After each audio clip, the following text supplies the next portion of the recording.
El libro del profeta Malaquías. Él vivió alrededor de 100 años después de que los israelitas habían regresado de su exilio en Babilonia, y su mensaje estaba dirigido al pueblo que ya tenía algún tiempo viviendo en Jerusalén. El templo había sido reconstruido hace algún tiempo y las cosas no iban bien. Solo recuerda las historias de Esdras y Nehemías. Ahora, cuando los israelitas regresaron del exilio, sus expectativas eran altas. Ellos regresarían y reconstruirían sus vidas y el templo. Todas las asombrosas promesas de los profetas se harían realidad. El Mesías vendría y establecería el reino de Dios sobre un Israel unificado y sobre las naciones, y traería justicia y paz para todos. Pero eso no es lo que sucedió. Los israelitas que habían repoblado la ciudad demostraron ser tan infieles a Dios como sus ancestros, resultando en pobreza e injusticia. Así que en Malaquías descubrimos lo corrupta que se ha vuelto esta generación. El libro está diseñado como una serie de disputas, y la mayoría de las secciones comienzan con Dios diciendo algo, haciendo una declaración o acusación. Y luego Israel estaría en desacuerdo o cuestionaría la declaración de Dios, y luego Dios respondería y ofrecería la última palabra. Esto sucedió 6 veces. En las primeras 3 disputas, Dios expone la corrupción de Israel, y en las últimas 3 disputas, Él confronta su corrupción.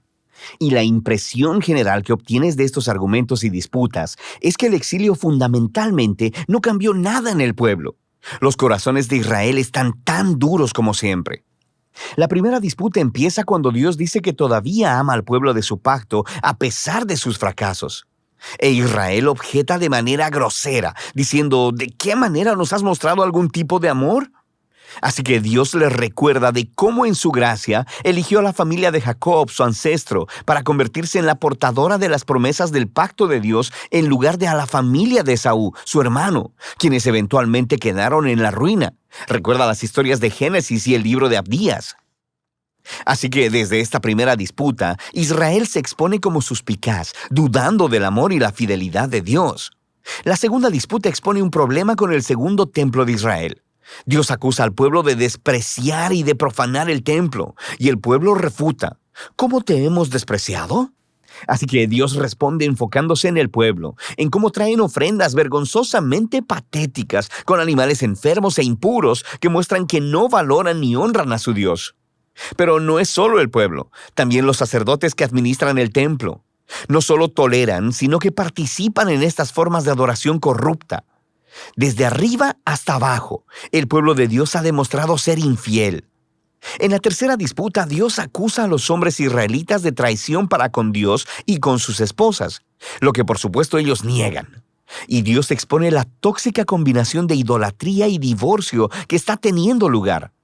Tienen a hombres israelitas casándose con mujeres no israelitas, y luego adoptando en sus hogares la adoración a los dioses ancestrales de sus esposas. Recuerda la historia de Nehemías capítulo 13.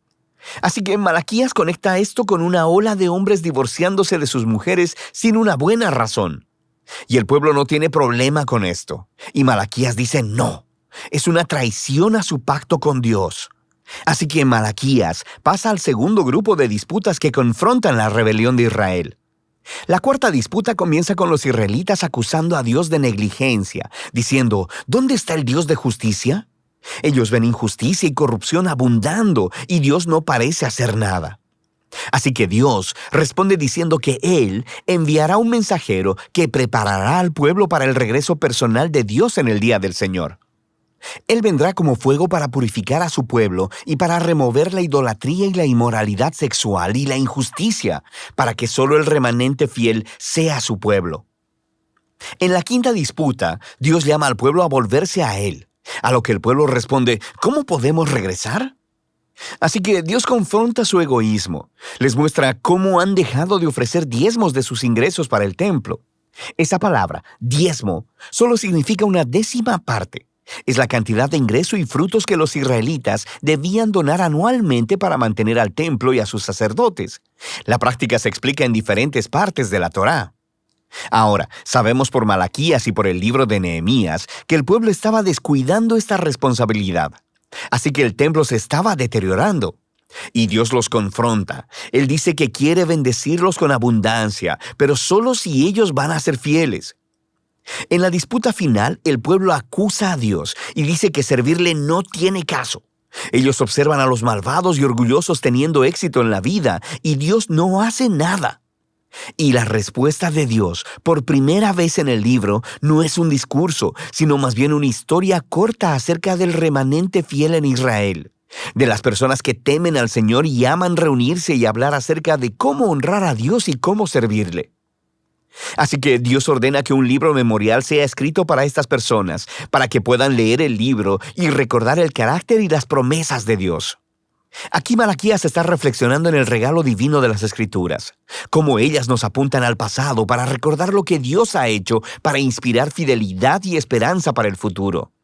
Lo que nos lleva a la conclusión del libro. Esta retoma y desarrolla todavía más las imágenes de la cuarta disputa acerca del futuro día del Señor. Dios dice que ha determinado un día de juicio purificador que consumirá a los malvados de entre su pueblo. Pero lo que la conclusión añade es sobre el futuro del remanente fiel, porque para ellos el día del Señor no es una amenaza, sino una ocasión de gozo. Será como los rayos de sol de la mañana, que traen sanidad y vida y esperanza para el futuro. Y así terminan las disputas de Malaquías. Pero todavía queda un poco más en el libro.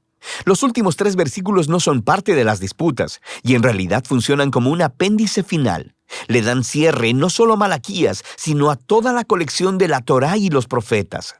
Primero, el lector es llamado a recordar la ley o la Torá de mi siervo Moisés.